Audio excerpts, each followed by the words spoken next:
All right, so today I wanted to do a follow-up video to episode 1 that we did, Justice for Sam, and in that video had a few errors um, made by me, so I'm gonna correct some of them, and then we're gonna jump into some of the other evidence and things that I want to talk about. Um, some of the few minor corrections were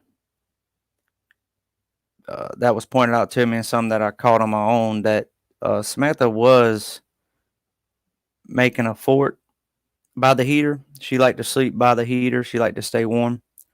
So I said that she was what they probably meant was a pallet, but actually that wasn't the case. She was making a fort. So also I referred to Mercy and Hayden as Samantha's sisters. That was inaccurate. Mercy is the sister of Sam, and Hayden was a friend of Mercy's. So also Charlie is the one that told Samantha that he wished somebody would end his existence. She didn't tell him that. That was a text message or a message that he sent her. Now, in the last video, there's some.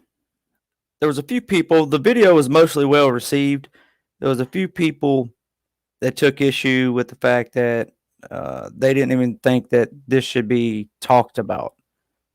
I take issue with that because um, it's not that I'm trying to call anybody out or anything like that. It's just that if there's ever a question in any case with the evidence forensically or in any shape or form, I think the victim always deserves um, a question. And look, if at any point along the way I fully convinced myself through going through the evidence, I've learned a ton since the last video. I've read through every bit of their police reports, and if at any point along the way I feel like that Samantha did, you know, commit suicide, then I'll say that. Nobody looks. A subscriber sent me the information originally. The mother didn't reach out to me.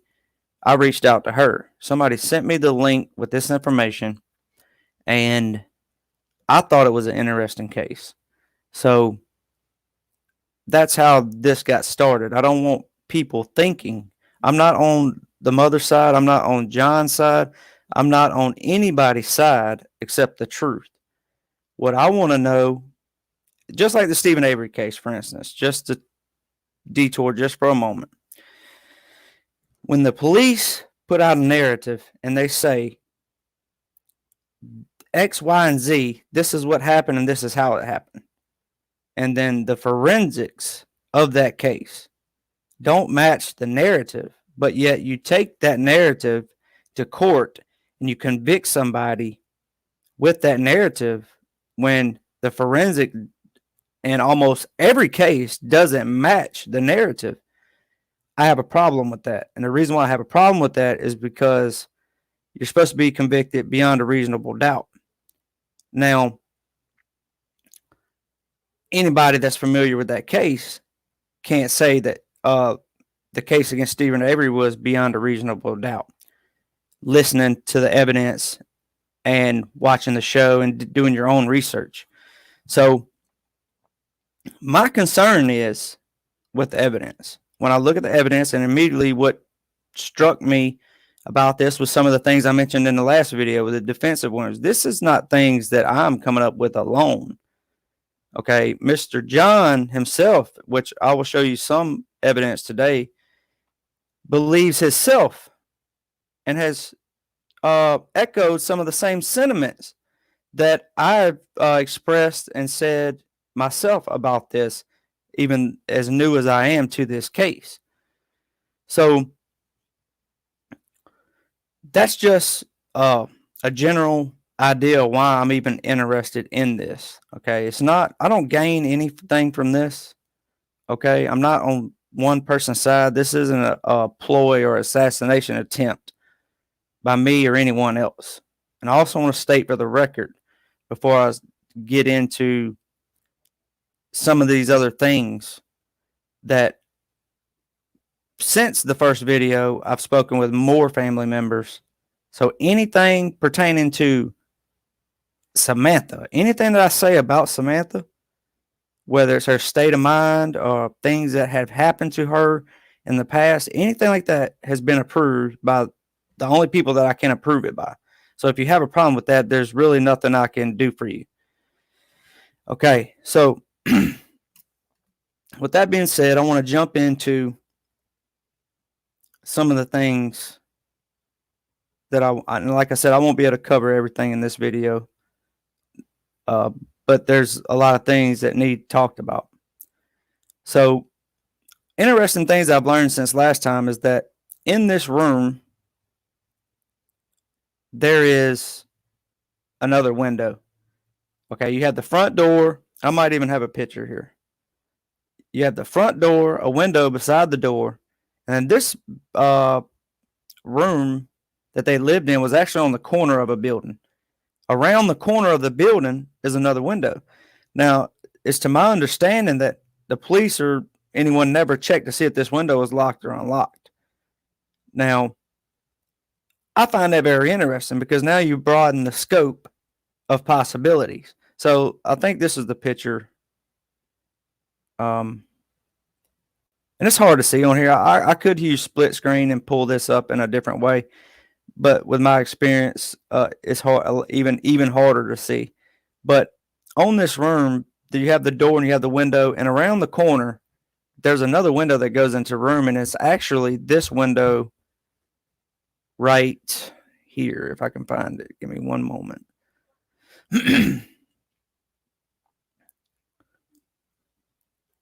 Well, I had it. I don't know where it went. I'll find it in just a second. It might be this one. Well, yeah, you can kind of see it. Over here behind this other bed and this sofa, there's a window. And I wasn't aware of that. I was thinking that there was only one way into this room. Okay. So to my knowledge, we don't know if that window was unlocked or not. Now, Mr. John has said that he seen when he was outside in his car, he seen shadows. Okay. To the right, which I would presume or assume that it would be over on towards the other side of that window. Now, you could say whatever you want to say, well, maybe he's just saying that to set up an alibi, or maybe he's just given that as another possibility, or if he was whatever. But you can't leave anything unaccounted for when you're talking about things like this, okay? So to me, that's a fascinating angle, is that he's saying a lot of contradictory things, okay? And that's probably a lot of the reason why a lot of these questions are being asked, is because the story doesn't necessarily stay the same with the facts and the evidence through the entire scope of the investigation. On a lot of things it does, some things it doesn't. But he himself has said that my daughter was murdered by someone, not me, but someone. Okay. And this is just a small example of things that he has said that he agrees in some form or fashion. Now, you might say, well, he's just in denial. That, it's understandable. It was a horrible situation. No parent should have to see that. And maybe he's just in denial about it. Maybe he don't want to believe that she would do that. And that's understandable. And that very well might be the case. I don't know. But that's why we're talking about this, and the evidence. I've said this in my Stephen Avery videos. Whenever you find out what the truth is, the evidence always matches the truth. I mean, that's just fact. Unless the evidence has been manipulated and altered, when you find out the truth, all of the evidence is going to match that. So One of the things that I do want to bring up that is fair to bring up in this situation, and I have been given permission to bring up. In 2000, I want to say 14 or 15, even with this aside, Samantha had a lot of problems, okay? She had things that upset her with a lot of people that age, I imagine, but she had special circumstances and she was unhappy. That's not all the time, but it has to be mentioned in order to be fair that Samantha, I would say she was depressed. Okay. I don't know clinically. I don't know if she was diagnosed with depression thus far, as you know, from looking into things. But in 2014 or 15, she was raped by an individual. Okay. I think his name, I want to say his name was Michael. Okay. So this, on top of everything else that could possibly be going on with this lady or girl, young lady, okay, this happens to her. Okay. Now, some people, this happens to a lot of different women. Some people, they handle it more than others. It doesn't, make it any better, whether you can handle that type of thing mentally or not. But this happened to her. And from what I gathered, this affected her, So being depressed and having things like this happen to you is bad enough. Okay. You're a product of your environment. Okay. So being in this environment, having all of these different things happen to you, some people take this differently. And she had a history of depression. I wouldn't say a long history, but she did, have a history of being depressed. She was unhappy with certain things. Okay. Now,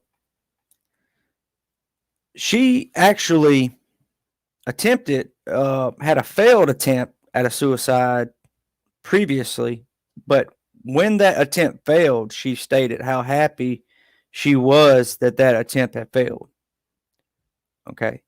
A lot of times, these comments and these things that are said can be deemed as cries for help or whatever you want to call it, because through some research, I've learned that a lot of times, once they're to the point that they really want to do it, they're not going to be giving people opportunities to break up their plan. A lot of times they already know they want to do it. They're going to do it, and they're not going to be publicly announcing this stuff. And we're going to get to that in a little while, to notch a column in the, maybe she didn't do it side of things. But what's interesting to note is if Samantha would have got justice in this rape, okay, maybe that would have helped her frame of mind. I don't know. But I know that this guy got off and the charges, I don't know if they were dropped. I don't know what happened exactly, but I know he got off and then he went on to do this to multiple other girls. And I think he wound up going to prison. Okay. His lawyer that got him off, his name is Steve Compton. Now, what's interesting, I don't know if I'll have time to get into it today. Hopefully I do. But what's interesting is Steve Compton and another name you'll hear more frequently, Philip Koss. I had a stack of paperwork before I had even heard about this case. I was planning a series called Poison Prosecutors, and it literally came from an article named Poison Prosecutors. And in this article and other information that I have a bunch of information from Walworth County. And as I told you in the last video, for whatever reason, I just had not decided to do a video on it. It was just sitting there and I kept thinking I should do one. But these are names you're going to hear going forward. Okay. Steve Compton, Philip Koss. Hopefully I can get to Koss in this video. So if this guy that did this to Samantha, if she would have got justice in that rape case, maybe that would have helped her mindset. Okay.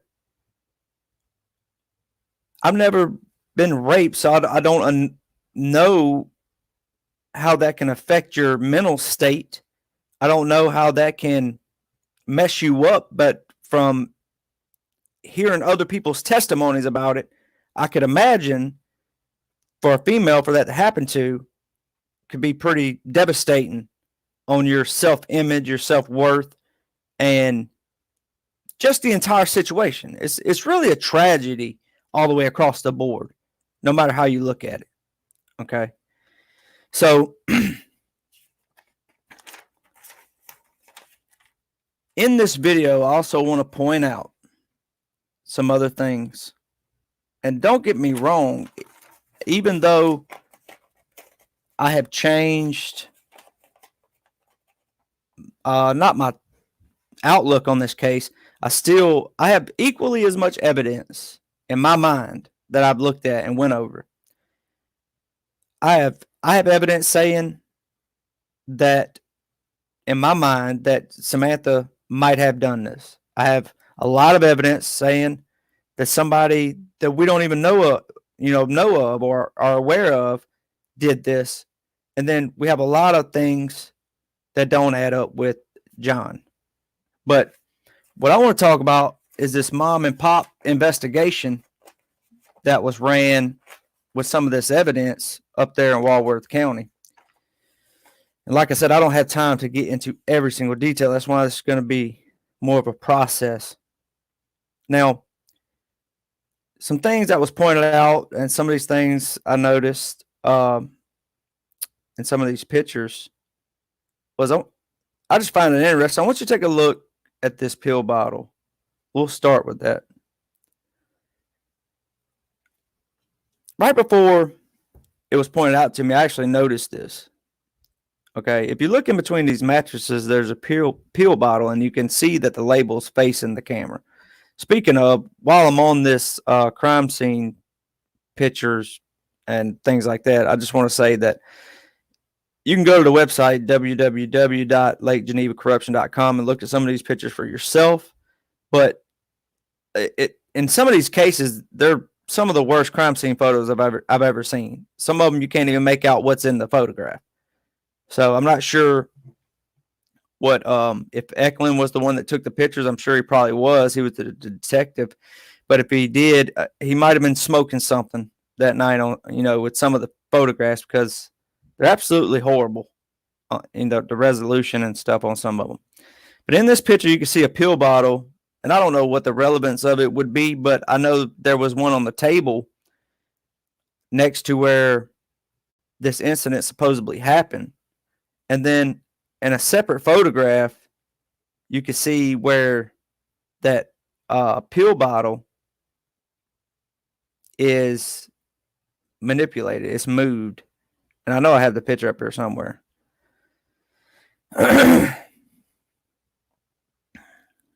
No. I'm still trying to find it. Is this it? Yes. This is it. So now you can see same angle. Okay. But now the label's not there. It's facing in a different direction. So in some form or fashion, this pill bottle's been manipulated. Now, is it purposely trying to be concealed? I don't know. But I find it interesting that little things like that, okay? Anytime you're looking at anything, a lot of times the details is what, that's what matters. So I find that interesting. Was this the same pill bottle that was on the table? Was this a pill bottle that contains something that somebody didn't want anybody seeing? Or is it a simple case of somebody maneuvering stuff around and the pill bottle just kind of rolled under the mattress when the mattress was being slid or something like that? I don't know. But, nonetheless, I found it very interesting. Now, one question I've asked, and we don't have the answers to yet, is I showed pictures, and I'm not putting those pictures back up here. I was asked kind of not to, so I won't. In the pictures, we all remember the defensive wound. I call it, and John has called it, and others have called it on Samantha's neck. Okay, but if you remember, I showed you the earring and where it was ripped out of the ear, and it was blood and all this other stuff, right? One of the questions to me that need to be answered, and if you look at this unbiasedly and you think about this for yourself, it would make sense. Okay, if the story happened and where looking at it from the angle that Samantha did do this to herself, okay, if it happened that way, first of all, I'd like to know how did the earring get ripped out in that process, because to me it wouldn't make any sense. If you got something around your neck, it's coming up behind, it shouldn't be coming in contact, pushing or pulling up on the ear. Okay, so the earring's missing noticeably in the photograph, so that's another interesting aspect. But I don't have my ears pierced, but for those of you who do, I would imagine that if you get an earring ripped out, we're going to have a significant, now I'm not talking about a 5-gallon bucket of blood, but you're going to have a significant amount of blood. So one thing that I thought about, I'll just put this picture up for now so we can get a visual. One thing that I thought about is if she hung herself with this towel and the earring got ripped out at any point during this process, where's the blood on the towel? If there was blood on the towel, I would think there would be evidentiary photographs taken of the blood on the towel. To me, that would be of importance to take pictures of the blood on the towel or on the bed or, you know, wherever.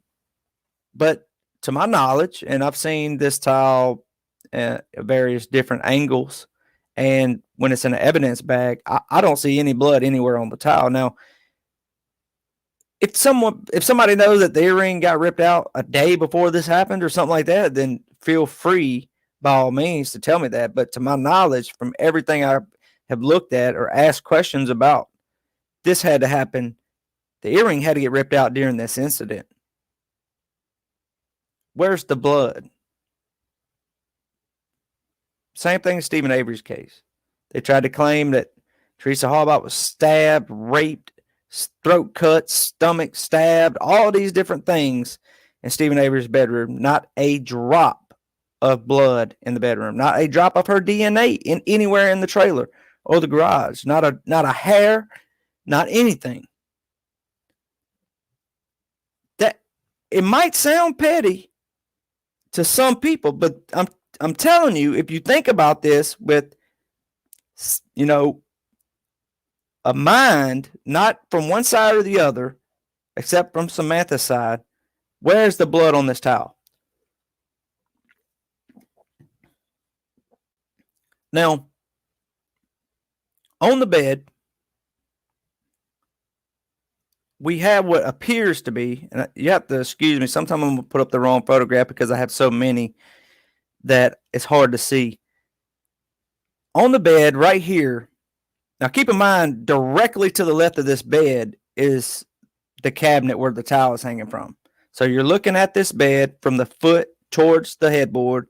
Directly to the left is where the cabinet is with the towel hanging from it.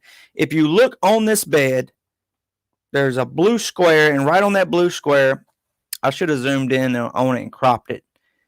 There's a little silver piece. And it looks to me like it could potentially be the earring. If that is the earring, then somebody's going to have to explain to me how it would be possible for her to be over there, you know, securing this towel to herself, securing it to the cabinet, and all of these different things taking place. And at some point of her doing that, then the earring gets ripped out, flies all the way over there on the bed. I mean, what I'm saying is, this is a piece of evidence that explains why we're even talking about this. Okay. Because all of these things are important. Details are important. Right there on the bed, and you can go to the website and you can pull up these pictures and you can look at some of these things yourself. Right there on the bed, there's that blue square and there's a little silver piece. And I zoomed in on it earlier, and it does look like the earring. I can't 1000% confirm that's the earring, but it looks like the earring to me. So I just think it's interesting to note that on this bed, it looks like an earring right there. To me, that would make absolutely no sense given the circumstances. Okay, so while we're on the bed, and this is a better angle to give you an idea of what I was talking about a while ago, directly to the left of that bed is where the towel was hanging from. And if you see circled right there, and you zoom in, you go to a better photograph, you can see clearly that it's something silver laying on the bed. Now, also what I want to point out in this photograph is right to this, in the left side of this picture, there's a red arrow pointing down. Now, that is what I'm assuming is John's hat. Right to the right red arrow looks like his reading glasses. Okay. That hat looks smushed down. Now, when the ambulance got there, it's to my understanding that she was in the floor. Okay. I'm not aware of them ever placing her on the bed. Now, I know she was in the floor when the ambulance got there, but that hat is smushed. You can clearly see, I mean, that's an undeniable fact. Now, I'm not saying it has any mischief to it necessarily, but you could clearly see the hat smushed down like something was laying on it. There's also a white phone charger right there. Okay. However, I do want to point out too how straight the comforter is on that bed. I don't see, and I've looked at it a lot. I didn't see any blood on the bed, but I want you to see how straight the comforter is on that bed. I found that, I mean, these two, from under whatever circumstances, they're forced to be in this room at this point in their lives. So, they have a good bit of stuff in there. So it's hard to keep everything organized because you have so much stuff. But I found that kind of odd, just from my own perspective, how straight that comforter was. But that could be me just looking too far into it. I'm not sure. But I wanted to point that out. That's an interesting piece of evidence, is the hat is completely flat as if somebody was laying on it. The phone charger, the glasses, and then what we just alluded to is the earring laying on the bed. It's all very important pieces of evidence. Now, these types of things that we're discussing, keep in mind, the two angles that this is coming from is somebody else did this to her. Not, a lot of these things I'm pointing out wouldn't add up with she did it to herself theory. Okay. But the fact that window was not checked, the fact that if you roll into this situation, the paramedics are already there and you got all this going on, but as a detective, if you roll into this situation and you just automatically take the word of anybody that was there at the crime scene and say, well, no, this happened to her, and you proceed to investigate it as if that's the only possibility, then you failed that investigation. If you understand what I'm saying, you can't take anybody's word for it. You do your preliminary stuff that has to be done, but when you start processing the crime scene, which don't even really appear that even happened here, if you start processing the crime scene, you need to exhaust all options. Okay?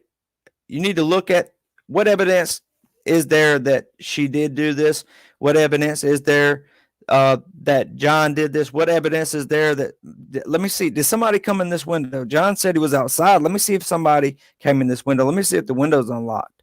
Because if the window's locked, chances are nobody came through that window because you can't lock it on your way out. Well, that wasn't done. But being that there's an opportunity, there is an undeniable opportunity that somebody could have came through that window. Now, who has motive? I don't know. We're not at that point yet. But being that there was an opportunity that somebody could have got in there without anybody seeing,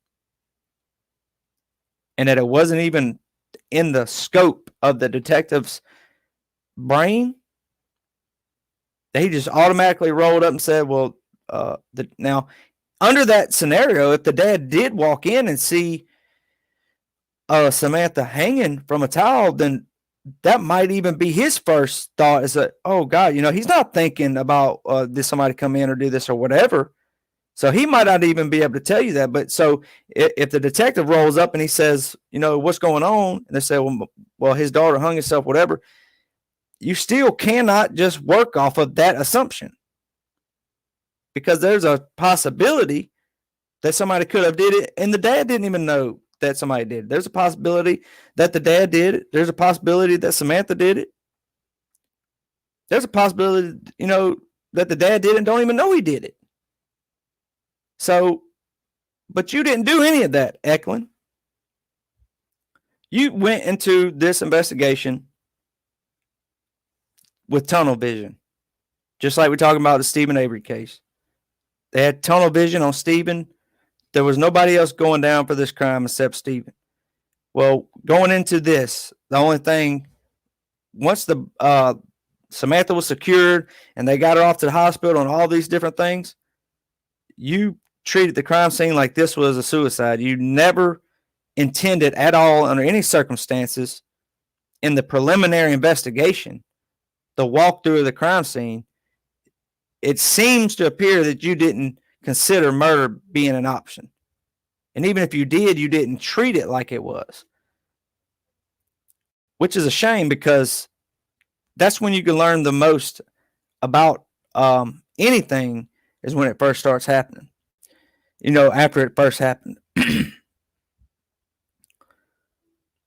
Now, John has had many contradictory statements. Now, I want to point out a couple in this video, and maybe it was misspoke, or maybe it was shock. He didn't he really don't remember exactly what he's seen, but there's a debate in my mind whether he found her hanging from the door or from the hooks underneath the cabinet. There was really not a debate in my mind, but for the sake of putting it out there, I think it's important. Now, this is a drawing, and there's also some quotes and some posts that he has made that has suggested he found her with the towel hanging from under the hooks of the cabinet. Now, I can tell you confidently, I'm not going to say impossible, but nearly. Okay, and the reason why I say that is because if you zoom in under the cabinet and you look at these hooks, these are not industrial style screw-in hooks. These are your typical little flimsy hooks that you screw in to hang pots and pans, various items on. It's not holding 103 pounds. Okay, I can confidently tell you that, because two things are going to happen. Either the towel is going to rip because of that sharp hook, or the hook is just going to bend out straight. It's not going to be curved anymore. When you put that 103 pounds on it, it's just going to bend down. Towel's going to come off. So maybe he misspoke, or maybe the shock of the situation going in when he comes into the room, or whatever, whatever the case is, to me, that's not plausible. For whatever reason, why in some of his posts he said that, I don't know. I can't tell you. But to me, that's completely not plausible. Now, like I told you before, I've had questions. Now, Eklund, in his report, he did mention how tough it was to pull this towel out from in between these doors and the piece that the doors are screwed to, because this towel is essentially slid and wedged in between the door where the hinge is at and the piece that it's screwed to. I told you in the last video that I have a lot of problems with this theory as well. Now, if you're saying that this towel was just wedged on that end, but then somehow she was able to have enough slack with this thick towel to secure it around her neck and do it that way, I still have issues with that. And I've mentioned some of them to you already. But I'm not convinced, and these look like they're pretty, believe it or not, they're pretty high-end cabinets. That looks like real wood. That doesn't look like laminated press board or anything. That it appears that that's some of your better grade cabinets. But I'm still not convinced that you wouldn't have any damage to that door as far as putting every bit of your weight from that towel, or that the towel wouldn't rip, and it looks like it does have a rip in it. But Eklund, he thought it was important enough to put in his statement that it was extremely difficult to pull this towel out from in between the doors, implying that it was secured to the cabinet pretty well. Okay, according to him. So, if I put it this way, because if you hear me pausing, it's because I'm trying to think of the best way to say what I want to say. If Samantha did commit suicide, I think it's doable this way. I'll put it that way. I think it could be done, but the one thing that's missing from this is the blood. Because that's, I mean, whether you want to admit it or not, that's a big piece of evidence. Unless you could show me, there's no, and I think this towel, I'm not sure if they even still have this towel, but there's no blood on it.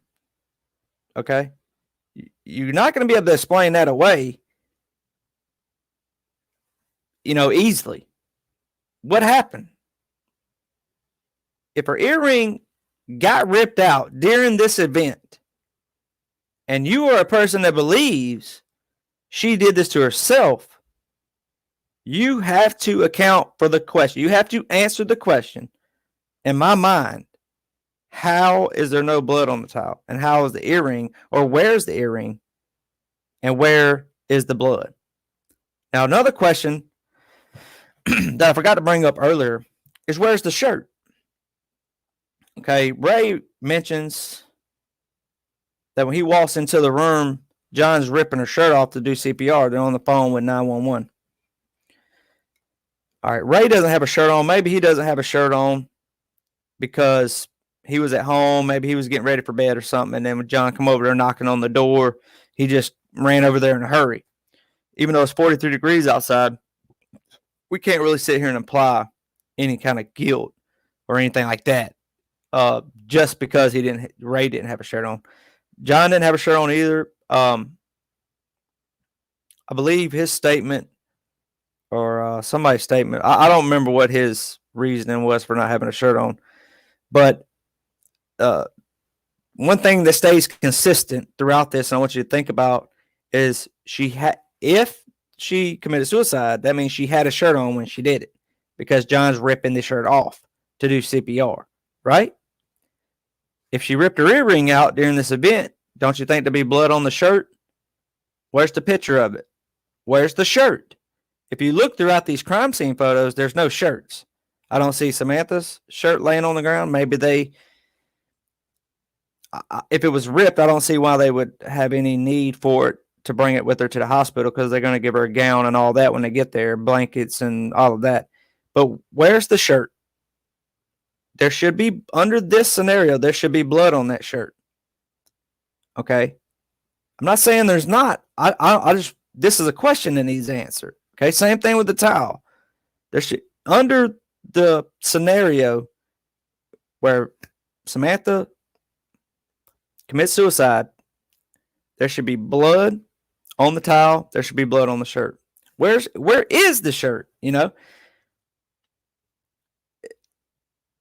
I mean, I would really like to speak with Eklund or whoever processed this crime scene, because to me, and especially in hindsight, and it's a lot of times it's always better in hindsight, but these are things that could put to rest a lot of the thoughts and feelings that people get when they're going through some of the evidence in this case, some of the crime scene photos, things like that.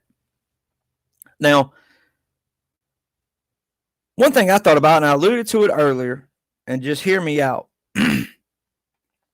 Now, another problem that I have under the scenario that Samantha wanted to, she, for whatever reason, a bunch of different factors, I would imagine, let's say she unfortunately wanted to take her life. She just, she couldn't take it any longer. I would think that if you didn't want anybody to interrupt your plan, and that you was dead set on not wanting to be revived, not wanting to be saved, you didn't want anybody to find you, you wanted to allow enough time for you to fully pass away without somebody finding you, I would think right off the bat that this would be the better option. Okay, you slide these doors out of the way. You could secure the towel over the top of that shower, which is a lot more narrow, a lot easier to do than the cabinet situation. It takes a lot less strength to do. It's a lot taller. You have a lot more room to work with. I would think that you could go in here, you could shut the door, you could turn some water on to make people think that you are maybe washing hands or taking a shower or something, and you could do it in here and nobody could interrupt your plan. To me, it seems like this would be your best option. It seems like it would take a lot of work, a lot of time to do it on the, hanging off of the cabinets. To me, it wouldn't make sense. And I'm sure a lot of you can understand what I'm saying. This is your better option. Now, I noticed in some of the crime scene photos that the police also took pictures of various cords and things that were hanging up in the apartment / hotel room, whatever you want to call it. And me thinking and looking at the photos, I was getting the same thought as the person taking the photograph, which was there was a lot better items in this room to use if you was committed to doing this yourself than a really thick, complicated towel on a cabinet. There was a lot better items. Now, real quick, I want to jump into a couple of different topics. Okay. Another thing questions that need to be answered. Samantha, okay, in the medical examiner's report, they did a rape kit on her, okay, and the vaginal swabs, the cervix swabs, all those different swabs all came back negative for semen. There wasn't any semen inside of her or anything like that. However, under her fingernails, there was her DNA, and there was also unidentified male DNA on her, not on her private parts, but on the hair, the pubic region surrounding her private parts. There was a trace amount of male DNA found there. Okay.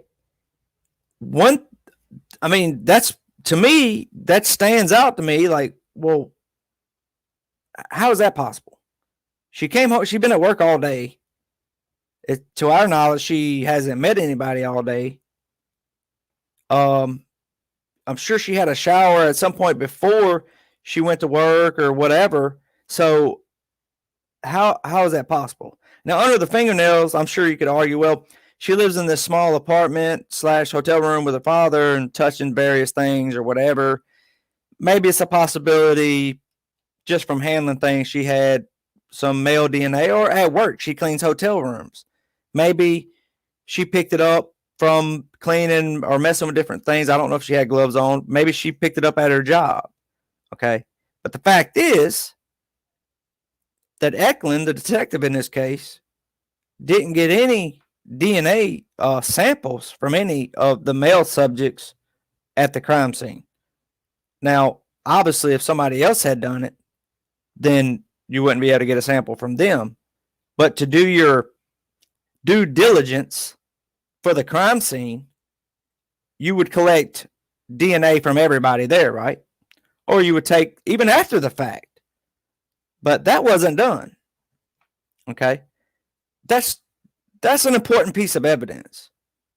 If you think about it, she was at work from 2 to 9. She gets home. She's there at the house. She has, typically when they clip fingernails and they swab them and wash them for DNA, it's typically, stuck on the bottom of the nail. I don't have any. I chew them all off. But it's stuck under the fingernail. Okay. And then they wash them, they extract the DNA, and they'll try to, get a profile from it. Well, it's standard to get DNA samples from all of the people that was there, all the people that was involved, because typically that's a defensive thing where the victim is clawing at the suspect, trying to get them off of there, But her own DNA could have been skin cells from her trying to get the thing that was wrapped around her neck off. So, I mean, that's just another interesting piece to this entire thing that makes you scratch your head. Is say, look, nobody wants to think. I don't want to think. Look, I do not want to think that Mr. John did anything to his. I don't want to believe that. I don't want to think that. I don't want to think that somebody broke into there and did. I don't want to think that Samantha did it to herself. But what good are you doing in an investigation if not to seek the truth? You say we should leave this alone and let Samantha rest in peace and all this. How, under that mindset, just leave it alone. If there's any questions unanswered with the evidence and these types of things, how will that let her rest in peace? If somebody broke into the window and did this to her, if John did this to her, if he did it and don't know it, if she did it to herself, that was her decision. But you can't find out anything without a proper investigation. Now,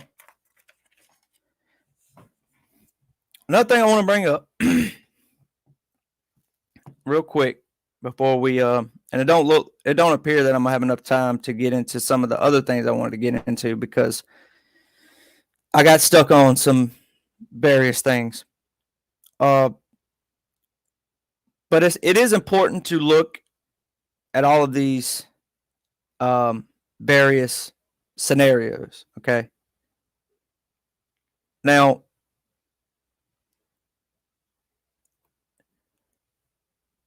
in 1989, John was involved in, I guess you could call it a hazing incident. But if you look at this article, and I'm not sure if you'll be able to see it good or not, but John Sharkus and 2 other individuals beat the holy crap out of a student. And I guess you could call it a hazing incident. It says they beat, bullied, and tormented another dormitory resident for 3 hours on April the 4th, and it was taken to court, etc.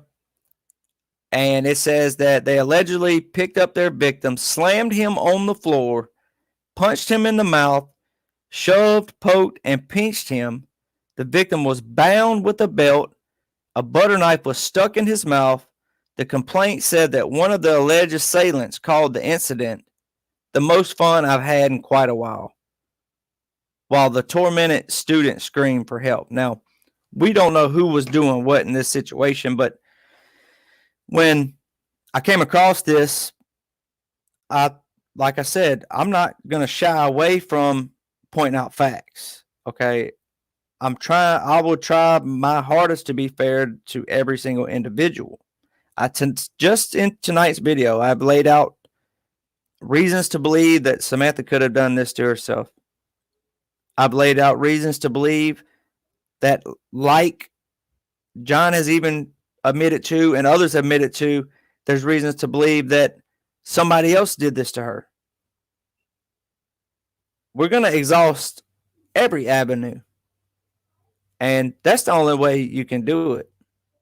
Now, I'm not saying this will continue on for, forever, that we're just going to keep going over these same points. But what I would like to do with this series, I guess you could call it, what I'd like to do is get to a point where people can make a determination for themselves. I would like to lay out, and look, my thing has always been this.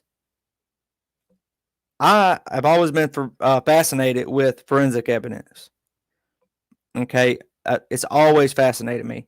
So what I want to do is look at every aspect of the case, and then, like I said, if at any point I ever felt like that this wasn't, I was barking up the wrong tree, and that this was just a tragedy that had some unique questions to it and some unexplained things, and maybe because of contradictory statements from people that, like the father, contradictory statements and things of that nature, maybe it was just a unfortunate tragedy, a senseless tragedy that really could have been avoided. If I ever got to that point, I will say, that I don't think anybody did this to her except herself. I will, like I did in the start of this video, if I ever make a correction that you bring or anybody else brings to my attention, I will make that correction. I'm trying to be as sensitive as possible.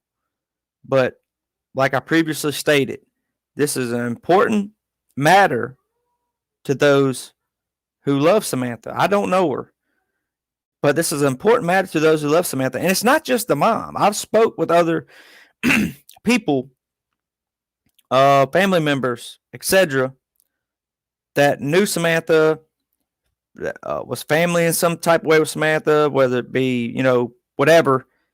So this isn't just me getting up here bashing people. This is me trying to go through the evidence and see where it takes us. I have enormous amount of sympathy for anybody that has to deal with losing a loved one. We've all lost people, so I pride myself in being very respectful. I pride myself in being sensitive towards matters like these. I don't joke around with matters like these. As I've said, I don't gain anything from doing this. So I just want that to be understood, that going forward, this isn't a ploy by anybody to assassinate somebody's character. And I'll leave on this note right here. It's very important to me that you understand this. I haven't backtracked at all in this video, and I'm not backtracking. But the one thing that I brought to my own attention and that I thought about was, in the Steven Avery case, a lot of the people that think he is guilty has always said, well, look at the cat incident. Look what he was involved with burning that cat. He put the fuel on it, and then his buddies is the one that actually threw it in the fire. He admitted to it. Okay. He was involved in some simple burglaries where they broke into some bars and they stole some beer and stuff. And then with the Sandra Morse incident, running her off the road, pointing an empty gun at her. And I've always said that if charges are brought against him for those things, then he should do his time for them. And he has done his time for those burglaries and the cat incident and all that. But all of those things that he did and all those things you're talking to, you use that to say that he is automatically guilty in the Teresa Halbach investigation. And I've defended that tooth and nail every step of the way. You cannot lump somebody's past in with their current allegation. And you can't say, well, look at all these things he did. He must be guilty of this. No, it does not work that way. So the only backtracking that I'm doing in this video is to say, just to back up half a step and say, look, I don't care, while it is important and while it is determining factors in what happened to Samantha, because like I said, you're a product of your environment. John's past doesn't automatically make him guilty. I'm not implying that he is guilty, but I won't shy away from bringing up a fact. Okay. He himself has said he does not think she did this to herself. Regardless of your rationalization of why he would say something like that, that's up to you. But if questions are asked, and there are questions, then the only thing we could do are look for answers. And typically, the way you look for answers is in the evidence. It's in the forensic evidence, especially. So I'm going to leave you with that. We will do more videos on this case, and I want to appreciate anybody that has tuned in to watch, anybody that has, supported this and urged me to keep doing this. I appreciate it because it's not easy. This is one of the least. I really don't enjoy any of this. I like talking more about the Steven Avery case because it's not just me. There's tons and tons and tons and tons of people that's out there talking about it. And this case, it seems to be just me. And, I do the best I can, but there's a lot better researchers that could be on this case. And I'm hoping somewhere along the way we can get some of those on board. But like I said, I appreciate everybody tuning in. And if you haven't subscribed to my channel and you want to see more content on this case and other cases, make sure you subscribe. And that's going to be it for tonight. Y'all have a good night. Try to stay safe.